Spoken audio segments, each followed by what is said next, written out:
अब थोड़ा सा डिस्कस कर लेते हैं हम लोग केवल 12 के लिए। 12 में जो क्या क्या पढ़ना जरूरी आप लोगों को है, प्रयास करेंगे हम कि आप लोगों को इससे हेल्प हो। तो इसमें देखिए यहाँ पर है भारतेंदु युग, थोड़ा सा जूम कर लेते हैं। भारतेंदु युग को पुनर्जागरण काल भी कहा जाता है। भारतेंदु युग कब से शुरू होता है तो 1868 से लेकर के 19वीं ईस्वी तक, यानी कि 19वीं सदी में भारतेंदु युग कहा जाता है। भारतेंदु युग के मुख्य कवि कौन, पूछता है कि प्रमुख लेखक कौन कौन से हैं, तो याद रखिएगा भारतेंदु हरिश्चंद्र और प्रताप नारायण मिश्र, बद्री नारायण चौधरी, प्रेमघन, किशोरीलाल गोस्वामी। ठीक है, ये सब याद रखिएगा।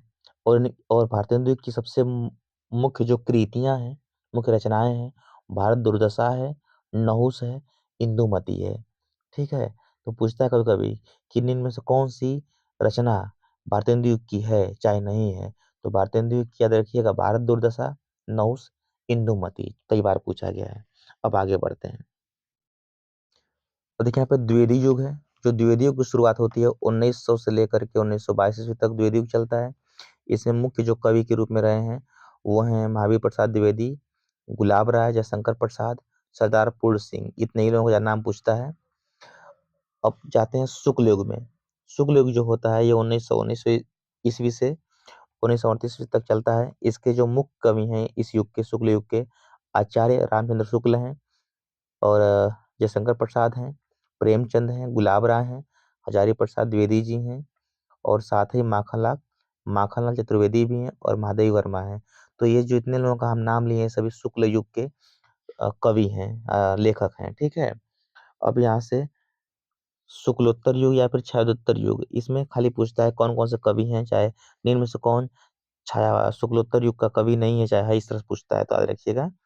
तो आचार्य हजारी प्रसाद द्विवेदी जो हैं शुक्लोत्तर युग के हैं, यानी छायावादोत्तर युग के हैं। और इसके बाद और महादेवी वर्मा भी इसी में आ जाती हैं। और जैनेन्द्र कुमार से पूछा गया है और बाकी तो कोई नहीं पूछा गया है। प्रताप रामबृक्ष बेनीपुरी याद रखिएगा। और बाकी आपसे इनसे प्रश्न बनने के चांसेस कम रहते हैं। अब आगे जो प्रश्न बनता है उसको देख लेते हैं किससे ज्यादा प्रश्न बनता है। तो यहाँ पर सबसे ज्यादा इंपॉर्टेंट आपका है, पूछता है कि खड़ी बोली हिंदी की प्रथम रचना कौन सी है, तो गोरा बादल की कथा है, जिसको लिखा गया किसके द्वारा, जटमल के द्वारा। तो ये उतना इंपॉर्टेंट नहीं, लेकिन हाई देखिए हिंदी का प्रथम नाटक कौन सा है, तो नहुस है। किसने लिखा है, गोपाल चंद्र गिरधर दास। हिंदी का प्रथम उपन्यास कौन सा है, तो परीक्षा गुरु है। ठीक, और इसको किसने लिखा है, तो लाला श्री निवास दास। हिंदी की प्रथम आधुनिक कहानी कौन है, तो इंदुमती, इसको लिखा गया है किशोरीलाल गोस्वामी द्वारा। अब आगे बढ़ते हैं और कुछ क्वेश्चन देख लेते हैं। अब यहाँ से पूछ लेता है पेपर में नाटक, तो भारतेंदु हरिश्चंद्र द्वारा पूछता है कि पूछता है श्री चंद्रावली, उसे नहीं पूछता उतना। हाँ, लेकिन जयशंकर प्रसाद का सबसे प्रसिद्ध नाटक कौन सा है, तो ध्रुव स्वामिनी है। ठीक है, ध्रुव स्वामिनी। तो पूछता, कभी कभी पहचानना रहता है कि इनमें से कौन नाटक है, कौन एकांकी है, कौन कहानी है, तो उसके लिए भी आपको पढ़ना जरूरी है। और साथ ही साथ इसके रचनाकार कौन है ये भी पूछता है। तो एकांकी देखते हैं, तो जो चरवाहे और दीपदान है दोनों क्या है, एकांकी हैं। जो दीपदान है किसके द्वारा लिखा गया है, तो डॉक्टर राम कुमार वर्मा द्वारा लिखा गया है। और जो चरवाहे लिखा गया है वो उपेंद्र नाथ अश्क द्वारा लिखा गया है। अब देखते हैं यहाँ पर देखिए पंच परमेश्वर ईदगाह, आकाशदीप, ये तीनों जो है वो कहानी है। जो पंच परमेश्वर ईदगाह जो है वो प्रेमचंद द्वारा लिखा गया है और आकाशदीप जयशंकर प्रसाद द्वारा लिखा गया है। तो ये देखते हैं आगे। तो इसमें यहाँ पर उपन्यास चलते हैं। तो गोदान, गबन, भूले बिसरे चित्र, ये तीनों क्या हैं, उपन्यास हैं। प्रेमचंद का सबसे प्रसिद्ध उपन्यास कौन सा है, तो गोदान और गबन, याद रखिएगा। और भगवती चरण वर्मा का कौन सा उपन्यास है, भूले बिसरे चित्र। अब निबंध देखते हैं, निबंध कौन कौन से हैं, तो चिंतामणि, रस मीमांसा, दोनों क्या हैं, निबंध हैं, जिनको लिखा गया है आचार्य रामचंद्र शुक्ल के द्वारा। और बाकी तो कोई खास नहीं पूछता। हाँ, यहाँ पर आत्मकथा में देख लेते हैं। आत्मकथा में देख लेते हैं, तो आत्मकथा में यशपाल द्वारा सिंहावलोकन लिखा गया है, याद रखिएगा। जीवनी में कलम का सिपाही इंपॉर्टेंट है, जिसको लिखा गया है अमृत राय के द्वारा। तो कलम का सिपाही, आवारा मसीहा, दोनों क्या है? जीवनी है। जो कलम का सिपाही है वो किसके जीवन पर आधारित है? प्रेमचंद के जीवन पर आधारित है। आवारा मसीहा जो है शरत चंद्र के जीवन पर आधारित है। कलम का सिपाही लिखा गया अमृत राय के द्वारा, आवारा मसीहा लिखा गया विष्णु प्रभाकर के द्वारा। संस्मरण नहीं पूछता है पेपर में उतना। रेखा चित्र में अतीत के जलचित्र पूछा गया है। अतीत के जलचित्र पूछा गया है, माधवी वर्मा द्वारा लिखा गया है। अब बाकी अ, आप लोग अब आगे देखते हैं। कुछ पत्रिकाओं के संपादन पूछता है पेपर, जिससे आपको पूछा गया है कि आनंद कादम्बनी पत्रिका के संपादक कौन थे? तो बद्री नारायण चौधरी, इन्हीं को प्रेमघन भी कहा जाता है। तो बद्री नारायण चौधरी जो हैं आनंद कादम्बनी पत्रिका के संपादन करते थे। ठीक, और देखते हैं। फिर पूछता है कि ब्राह्मण पत्रिका के संपादक कौन थे? तो प्रताप नारायण मिश्र थे। ब्राह्मण पत्रिका के संपादक प्रताप नारायण मिश्र थे। और बाकी हिंदी का पहला मौलिक उपन्यास बता ही दिया आप लोगों को, परीक्षा गुरु है ना। हिंदी का पहला जो उपन्यास है, मौलिक उपन्यास, वो क्या है? परीक्षा गुरु है। बता ही दिया आप लोगों को, इसको छोड़ते हैं। और ये प्रश्न पूछता है यहाँ से कि कवि वचन सुधा के संपादक कौन थे? है ना। या पूछ देगा आपसे कि हरिश्चंद्र चंद्रिका के संपादक कौन थे? तो भारतेंदु हरिश्चंद्र, याद रखना है। और हाई कई बार पूछा गया है कि सरस्वती पत्रिका के संपादक कौन थे? कौन है? तो श्याम सुंदर दास।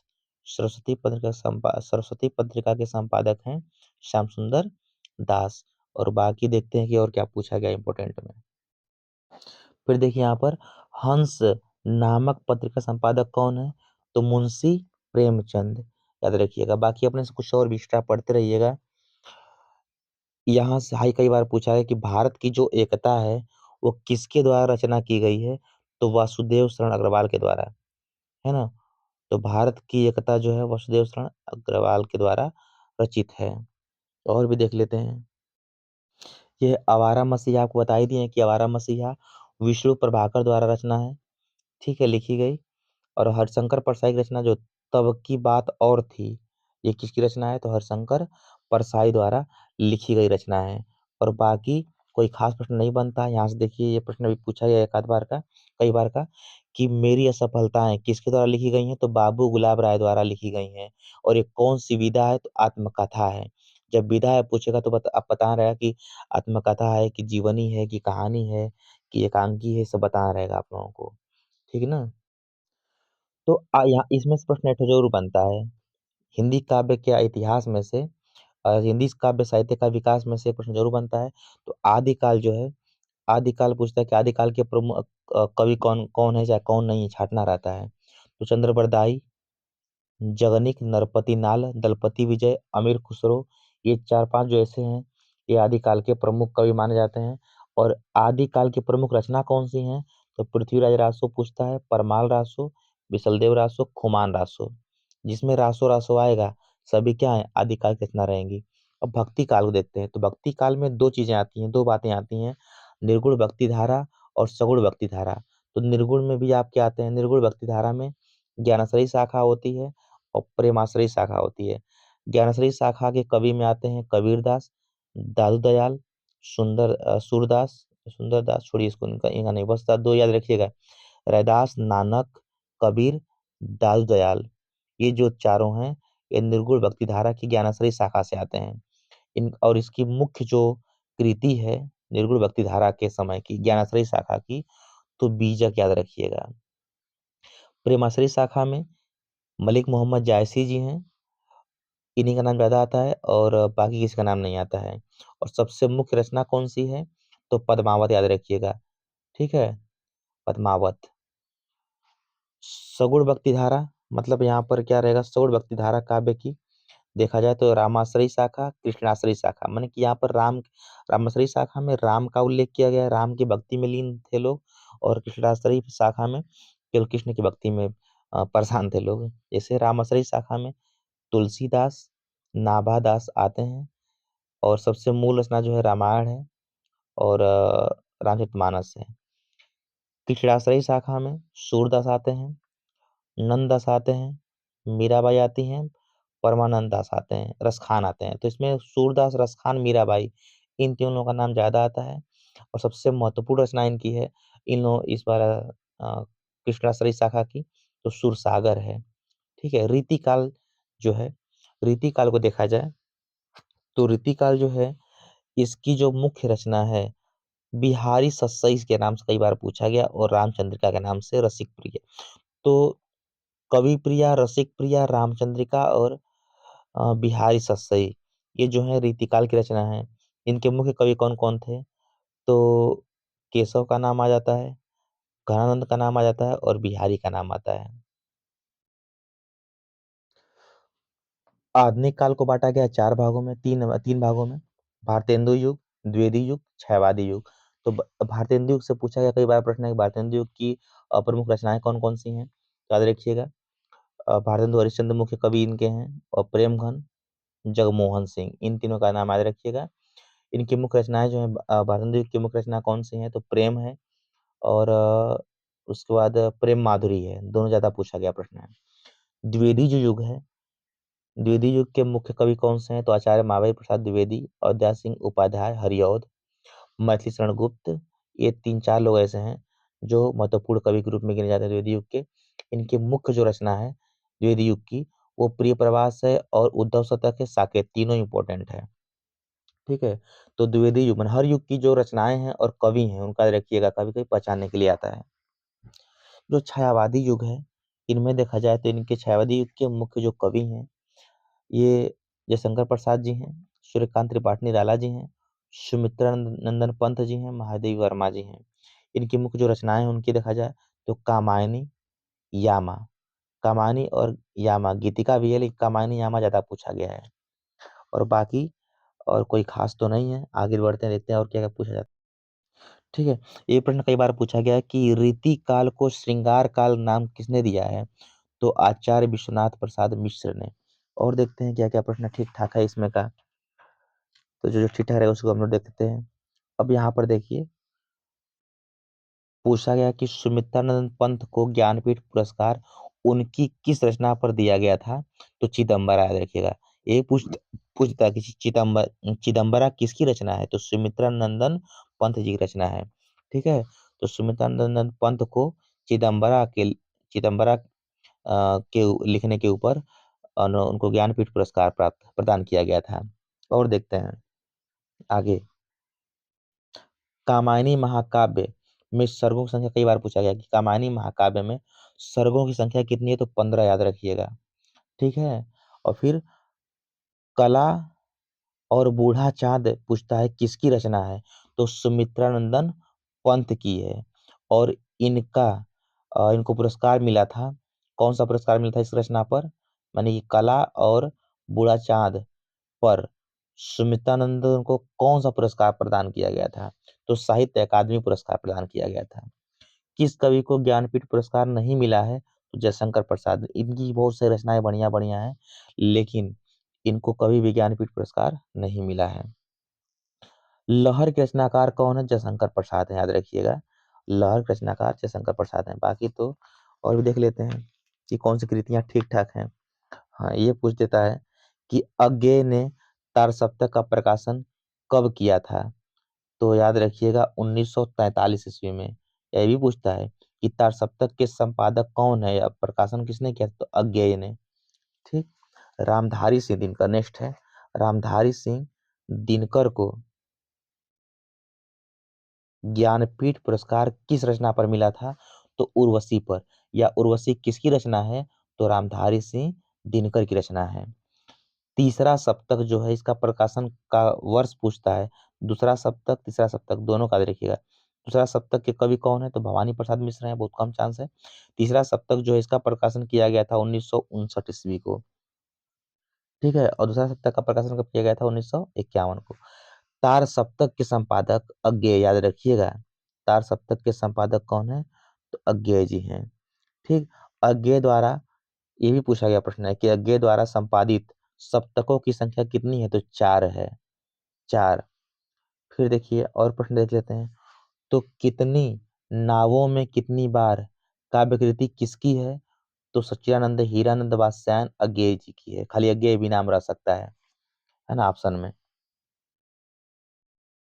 अब यहाँ पर गद्यांश पर आधारित कुछ प्रश्न उत्तर हैं, जिसमें आपको राष्ट्र का स्वरूप याद रखिएगा, ये देखिए जितने भी हैं सब में लेखक का नाम जरूर याद रखिएगा।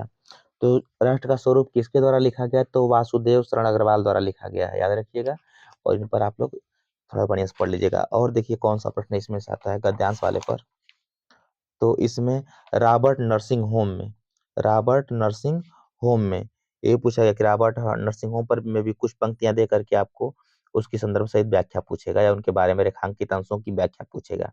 तो रॉबर्ट नर्सिंग होम ने कोई भी लेसन आप पढ़ें, गद्य पद पढ़ें, तो उनका लेखक का नाम जो याद रखिएगा। तो रॉबर्ट नर्सिंग होम में ये जो लिखा रचना है कन्हैया लाल मिश्र प्रभाकर जी की है। ठीक है। अब अशोक के फूल भी इंपॉर्टेंट है। तो अशोक के फूल पूछता है, तो अशोक के फूल जो है वो किसके द्वारा रचना की गई है, तो आचार्य हजारी प्रसाद द्विवेदी जी के द्वारा की गई है। और बाकी तो भाषा और आधुनिकता है, कोई खास नहीं है। और देख लेते हैं, निंदा रस भी कोई खास नहीं है। हम और हमारा आदर्श, ये जो है हम और हमारा जो आदर्श लिखा गया है, हम और हमारा आदर्श, ये डॉक्टर एपीजे अब्दुल कलाम द्वारा रचित है। ठीक है। तो ये भी बहुत ज्यादा इंपॉर्टेंट नहीं है, फिर भी देख लेते हैं हम लोग हैं। और देखते हैं कौन सा इंपॉर्टेंट है थोड़ा। बस इतना ही, तो गद्य में उतना ही पड़ेगा। पद्यांश देखते हैं।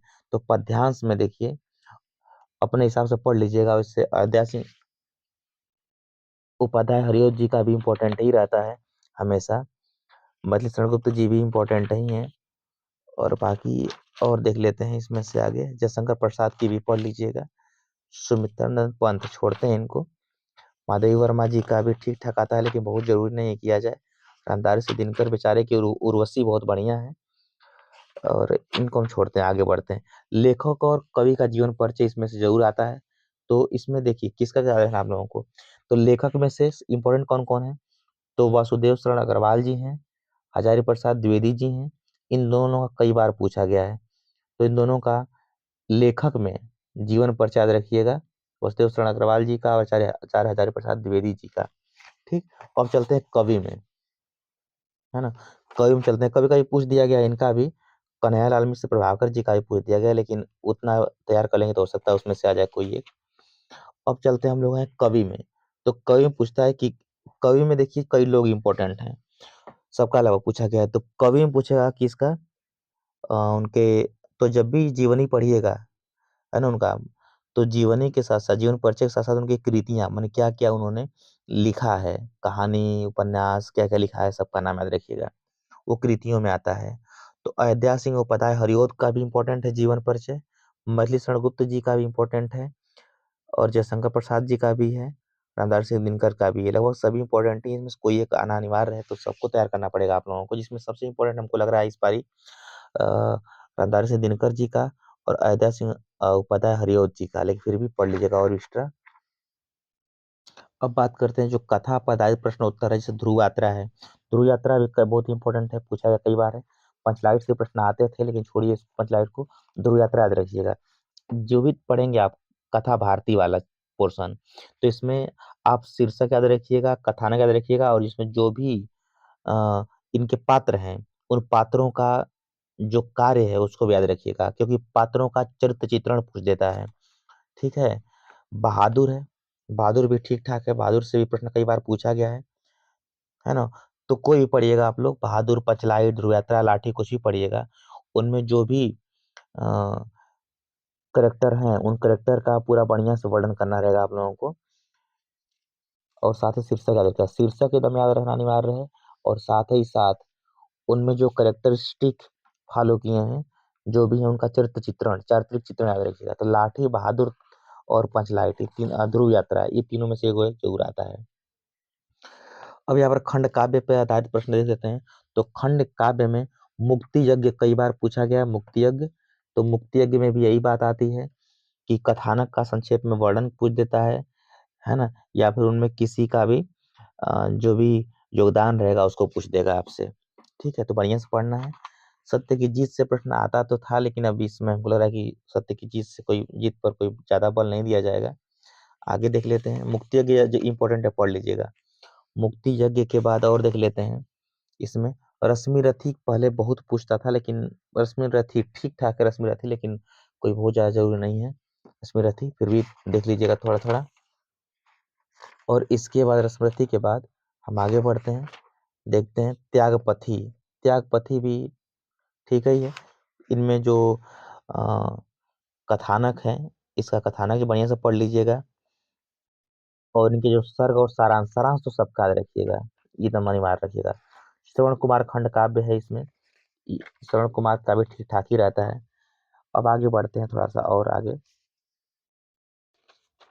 अब संस्कृत का पोर्शन आ जाता है यहाँ से। तो संस्कृत के पोर्शन में जो गद्यांश आते हैं, इसमें अ, किसको आप ज्यादा महत्व देंगे, तो जातक कथा जो है, कई बार पूछा गया जातक कथा से पंक्तियां उठा करके।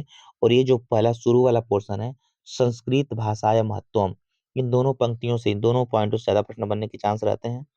और महामना मालवीय, इनसे कोई खास प्रश्न नहीं बनता है। देखते हैं, पंचशील सिद्धांत से भी कई बार पंक्तियों को उठा करके इनके बारे में वर्णन करने के लिए, संदर्भ से व्याख्या करने के लिए, अनुवाद करने के लिए पूछा गया है। सुभाषित रत्नानी, सुभाषित रत्नानी को भी देख लीजिएगा, ये ठीक ठाक है। और बाकी तो कोई खास नहीं। इनमें से पंक्तियां ज्यादा पूछ जाती हैं। कौन कौन? पंचशील सिद्धांत, सुभाषित रत्नानी, जातक कथा, और संस्कृत भाषाया महत्तम। ठीक है। अब मुहावरे और लोकोक्तियां की बात हो रही है, तो यहाँ पर देखिए, अंधे की लाठी होना मतलब क्या होता है? उसका अर्थ एकमात्र सहारा होना, है ना। यानी कि अपने वाक्य में प्रयोग करना सीख लीजिए आप लोग अपने हिसाब से। अगर अर्थ जानेंगे तो अपने वाक्य में प्रयोग कैसे कर सकते हैं। और देखिए फिर यहाँ से, अपना उल्लू सीधा करना। तो अपना उल्लू सीधा करना मतलब होता है अपना स्वार्थ सिद्ध करना। ठीक, अर्थ याद रखिएगा। फिर है, अपने पैरों पर खड़ा होना, मतलब कि स्वावलंबी होना, माने स्वयं निर्भर होना, स्वयं पर निर्भर होना। फिर है, अंगूठा दिखाना, मतलब कि स्पष्ट मना कर देना, चाहे पूर्ण रूप से मना कर देना, नकार देना। ठीक है। फिर आंखों का तारा होना, मतलब कि अत्यंत प्रिय होना। अर्थ हमेशा याद रखिएगा, अर्थ ही ज्यादा मायने रखेगा, क्योंकि अर्थ से ही आपको वाक्य में प्रयोग करने में आसानी रहेगी। और बाकी यहाँ पर है, आग में घी डालना, आग में डीलना आग में घी डालना मतलब होता है क्रोध को और बढ़ाना, है ना, और तेजित करना। और देखते हैं क्या क्या है इसमें से। हम्म आकाश पाताल एक कर देना, मतलब कि असीमित प्रयत्न करना। असीमित प्रयत्न करना मतलब होता है कि अथाह, मन जितना कोशिश है हर कोशिश को कर लेना, है क्या कहलाता है ना। मन कि अथाह अथक कोशिश करना, यही होता है आकाश पाताल एक करना। ईद का चांद होना, मतलब कि अधिक दिनों बाद दिखाई देना। ठीक है। फिर है उल्टी गंगा बहाना, मतलब कि नियम विरुद्ध कार्य करना, है ना, नियम के विरुद्ध कार्य करना। आइए, एक अनार सौ बीमार, मतलब कि एक वस्तु को प्राप्त करने के लिए बहुत लोगों का प्रयास करना। और घी के दिए जलाना, मैंने खुशियां मनाना तो आसान आप लोगों के लिए है। तिल का ताड़ बनाना, मतलब छोटी बात को खूब बहुत बड़ा बना करके बताना है। ठीक है। दांत में कुछ काला, दाल में कुछ काला होना, मतलब कि जानबूझ करते हैं गड़बड़ होना। ठीक है ना। आई, पानी पानी होना मतलब लज्जित होना, पानी पानी होना मतलब लज्जित होना। अर्थ जानेंगे तो अपने वाक्यों में प्रयोग करना आसान रहेगा आप लोगों को। फिर देखिए यहाँ पर और भी है, अधजल गगरी छलकत जाए, माने कि कम होने पर अधिक का दिखावा, माने कि उसके पास गुण कम है ना, ज्ञान कम है, लेकिन दिखावा बहुत अधिक करता है, वो वाली बात हो जाती है। आम के आम गुठलियों के दाम, इसका मतलब है कि दोबारा लाभ प्राप्त करना। मैंने एक बार तो लाभ प्राप्ति कर लिए उस वस्तु से, तो दोबारा प्राप्त कर ले रहे हैं। तो आम के आम गुठलियों के दाम। हाई, आगे नाथ न पीछे पगहा, मतलब कि स्वतंत्र होना, बंधनहीन होना। ठीक है। और देख लेते का देखो, एक पंथ दो काज, मतलब कि एक प्रयत्न में, माने कि एक ही प्रयास में दोहरा लाभ प्राप्त कर लेना। एक तो करेला, दूजे नीम चढ़ाई, तो कोई खास नहीं है। गंगा गए गंगादास, जमुना गए जमुना दास, यानी कि सिद्धांतहीन व्यक्ति, माने, है ना, दल बदलू। ठीक है ना। देख लेते हैं और भी कुछ। घर का भेदी लंका ढावे, है ना, यानी कि आपस की फूट विनाश कर देती है, सही है, ये जानते हैं आप लोग कहते तरीके से। फिर है, चोर की दाढ़ी में तिनका, मतलब कि दोस्त सदैव क्या होता है, शंका में रहता है, सशंकित रहता है। ठीक। और सावन हरे न भादों सूखे, मतलब कि सदैव एक जैसा रहना, मतलब कि उसमें बदलाव ना हो पाना। ठीक है। हाथ कंगन को आरसी किया, मतलब प्रत्यक्ष को प्रमाण की आवश्यकता नहीं होती है। अब शब्दों में सूक्ष्म अंतर थोड़ा सा देख लेते हैं। तो यहाँ पर है अनल अनिल। तो अनल का मतलब होता है अग्नि, है ना। अग्नि, अनल, कृषाणुपावक, ये सभी क्या है, आग के प्रवाची हैं। तो अग्नि का मतलब अनल होता, अनल का मतलब अग्नि होता है। अनिल का मतलब क्या होता है, वायु होता है ना। अनिल का मतलब वायु होता है, समीर होता है। ठीक है, इसका देखिएगा। और पुरुष, परुष, पुरुष मतलब जानवरी करते हैं आप लोग, आदमी। अब परुष मतलब कठोर होता है। अम्बुज, अम्बुद, अम्बुज का मतलब होता है कमल, है ना। तो अम्बुज का मतलब क्या होता है, कमल होता है। और अम्बुद का मतलब होता है बादल। तो बादल का पर्यायवाची अम्बुद हो जाएगा, और कमल का हो जाएगा अम्बुज हो जाएगा। ठीक। अंश, अंश कई बार पूछा गया है।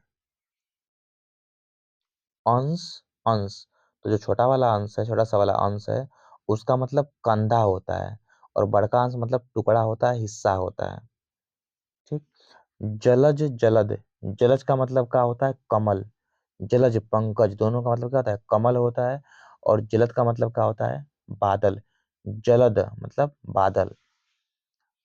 उपकार, अपकार, उपकार का मतलब भलाई होता है, जानबूझ करते हैं। अपकार मतलब क्या होता है, बुराई होता है। अंश, अंशु, तो अंश मतलब देख लिया आप, टुकड़ा, भाग। अंशु माने क्या होता है, किरण होता है।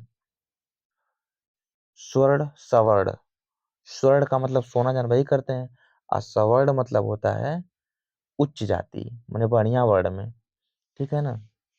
और देखते हैं कुछ ऐसे सूक्ष्म अंतर वाले जो पूछे गए होंगे। हाँ, हर हरि, हर हरि, हर मतलब जानबूझ करते हैं शंकर। हरि मतलब क्या होता है, विष्णु होता है। अब यहाँ पर और देख लेते हैं कुछ। हाँ, यहाँ पर देखिए ऊपर, अन्न है, अन्न है। अन्न मतलब अनाज जानते हैं आप लोग, अन्न मतलब दूसरा होता है, इसमें तो कंफ्यूज नहीं होंगे आप लोग। और देख लेते हैं एक आध दो ठो, और बाकी रन देते हैं, ठीक है। हाँ, अब यहाँ पर क्या है, शब्द युग्मों का अर्थ पूछता है कि शब्द युग्मों का अर्थ लिखिए। जैसे यहाँ पर है, तो कुछ देख लेते हैं यहाँ से। तो तरड़ी है, तरड़ी है, तरड़ी है, तरड़ी, तरुड़ी, तरड़ी।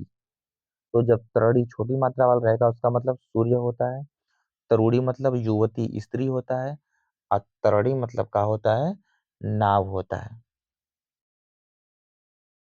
जलद, जलद मतलब क्या होता है, बादल। तो जलद, जलज और जलधि।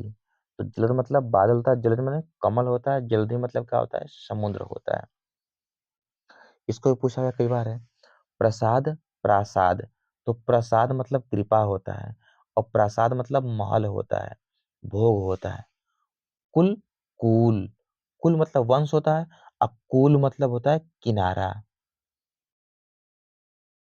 यहाँ देखिए, लक्ष्य, लक्ष्य, लक्ष्य मतलब निशाना होता है, उद्देश्य होता है। लक्ष्य मतलब क्या होता है, लाख होता है।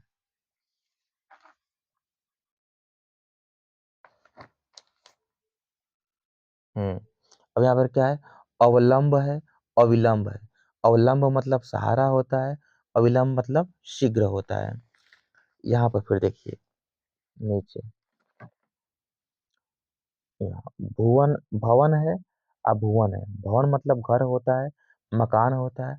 अभुवन मतलब क्या होता है, संसार होता है। फिर यहाँ देखिए, सुत, सूत, सुत, सूत। तो सुत मतलब पुत्र होता है, और सूत मतलब क्या होता है, सारथी होता है। तो इस तरह से अर्थ वाले में इतना याद रखिएगा। अब बाकी अनेकार्थी शब्द हम थोड़ा सा पढ़ लेते हैं। अनेकार्थी शब्द, ठीक है। तो पूछता है कि बकरा, अज, अज का अनेकार्थी शब्द लिखिए। तो अज का होता है परमेश्वर, बकरा और शिव। अर्क का होता है काढ़ा, सूर्य, आक का पौधा।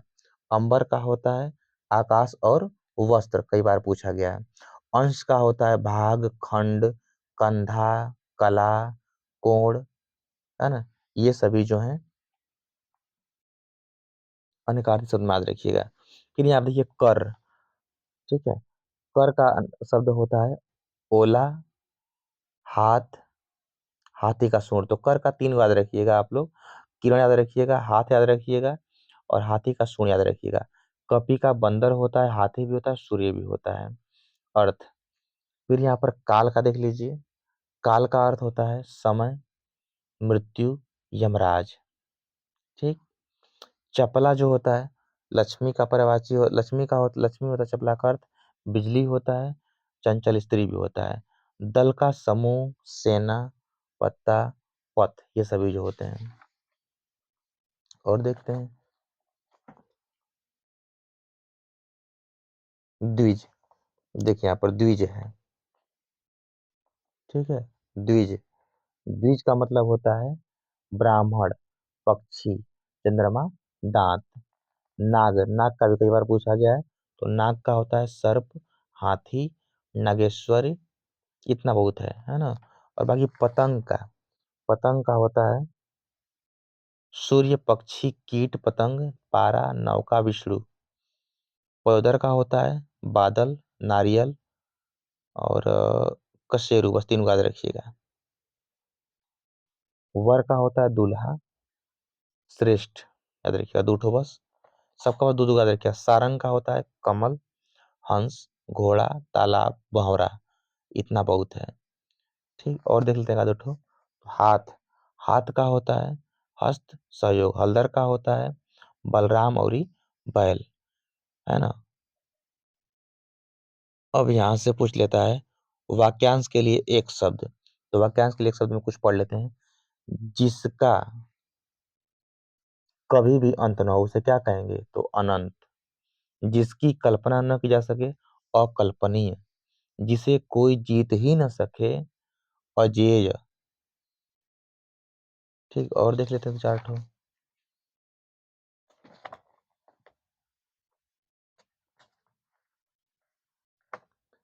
तो जिसकी उपमा न दी जा सके। और देखिए ऊपर ऊपर भी थोड़ा सा है सभी अभी, यहाँ पे देखिए ऊपर भी है सब।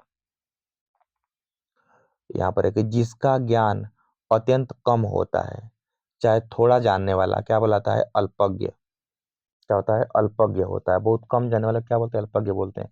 और जिसका वर्णन न हो सके, अवर्णनीय। अवर्णनीय। और जिसकी उपमा न दी जा सके उसे बोलते हैं अनुपमेय। ठीक है, चाहे अनुपम। फिर ईश्वर में विश्वास रखने वाले व्यक्ति को क्या बोलेंगे, ईश्वर में विश्वास रखने वाले व्यक्ति को हम क्या बोलेंगे, आस्तिक। ठीक, आस्तिक बोलेंगे। और आशा से अधिक जिसको प्राप्त हो गया हो, आशातीत। उपकार को मानने वाले को क्या बोलते हैं, उपकार को मानने वाला क्या कहलाता है, कृतज्ञ कहलाता है। और उपकार को न मानने वाला कृतज्ञ कहलाता है, याद रखिएगा। उपकार को मानने वाला कृतज्ञ, उपकार को न मानने वाला कृतज्ञ। और फिर जानने की इच्छा रखने वाला जिज्ञासु। इंद्रियों को जीत लेने वाला जितेंद्रिय। और देख लेते हैं 4 जो नष्ट होने वाला हो उसे हम बोलेंगे नश्वर।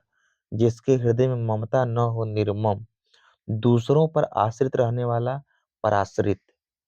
स्वयं से और कम बोलने वाला या जो कम बोलता उसको बोलते हैं मितभाषी। संयम से और कम खर्च करने वाले को, कम खर्च करने वाले को, चाहे कम बोलने वाला पूछे आपसे, चाहे संयम से बोलने वाला क्या बोलेगा, मितभाषी। जो संयम से खर्च करे चाहे कम खर्च करे उसको बोलेंगे मित व्ययी। व्यय मैंने खर्च करना होता है।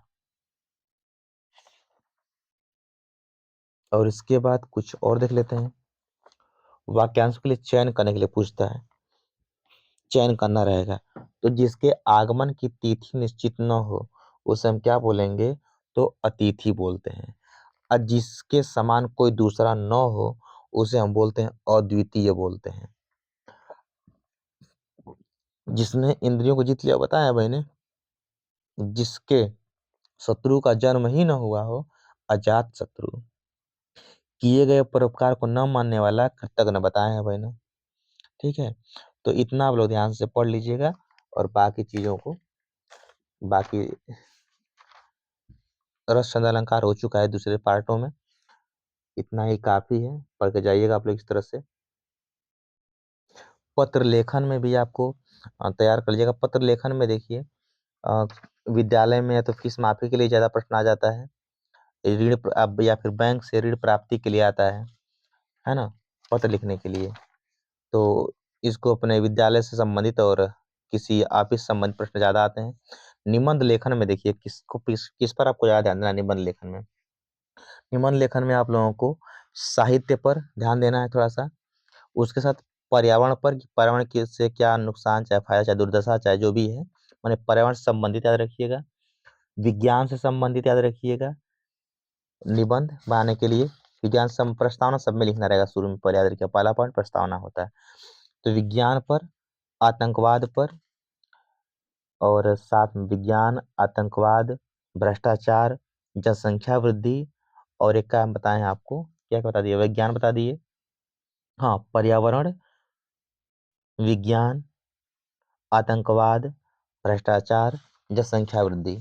इन 4-5 टॉपिकों पर अगर निबंध तैयार कर लेते हैं तो इससे बाहर आपका कुछ आने के चांस नहीं है ना।